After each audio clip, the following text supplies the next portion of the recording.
Hey guys, what's up? This is Shukesh once again, and today let's talk about the upgrades as well as some downgrades on the new OnePlus 60 over its predecessor OnePlus 6. As far as outer design and the specifications, the CPU and GPU as well as the RAM are concerned, both are similar. One of the biggest improvements are the battery, which is now upgraded from 3300 mAh to 3700 mAh. It makes the phone slightly thicker at 8.2mm and also slightly heavier at 185 gram. Now, to make space for the bigger battery and also the on-screen fingerprint scanner, OnePlus had to shed the 3.5mm headphone jack, which I will talk about in a minute.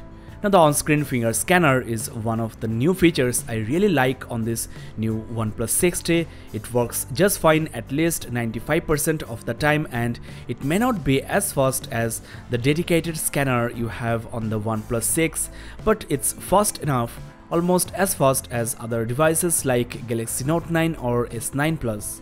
Now, what bothers me, you cannot use this while the screen is off. You have to pick up the phone for the ambient display or turn on the screen with the power key.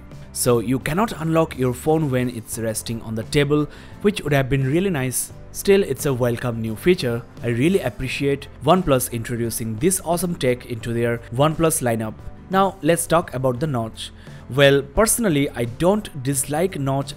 It's extra space on the display, and on the new OnePlus 60, you get a teardrop or water drop style, really narrow notch which does not interfere with the content of the display, and there is much space for the notification icons. It looks quite cool, almost bezel-less, and nicely goes with the rounded corners of the display.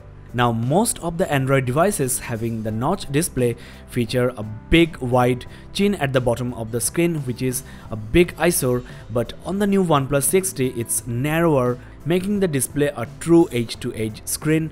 In fact, this display is slightly bigger, or I should say slightly taller than OnePlus 6's. The display aspect ratio is now 19.5:9 compared to 19:9 on the OnePlus 6. Now let's talk about a hardware that OnePlus decided to remove. It's the LED notification light.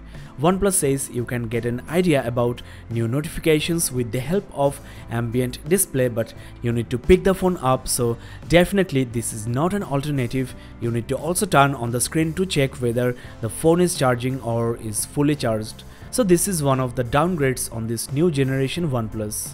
Now, still there is no SD card support on the OnePlus 60, but the good news is the base model comes with 128GB of ROM, which should be adequate for most of the users.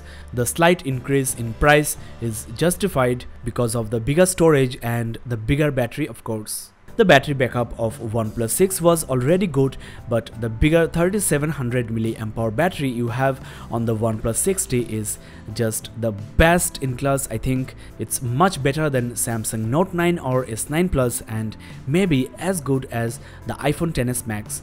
There is a battery discharge speed test coming on, so keep in touch with this channel. Now, a lot of people are not happy with the omission of the 3.5mm headphone jack. It has been replaced with the microphone grill just like the iPhones, and if you are wondering, OnePlus 60 does not offer stereo speakers. Now, OnePlus does include an adapter with this phone, but you cannot use the headphone while charging the device. And no need to say, you can lose this anytime. This has been done to make space for the bigger battery and also the on-screen finger scanner. The oxygen vest version is slightly upgraded on the new 60. You get some nice camera features which might be coming on OnePlus 6 as well. So these are the upgrades as well as the downgrades on the new generation OnePlus. That's all in this video. Thanks a lot for watching, guys. This is Shukesh signing off. Have a nice day.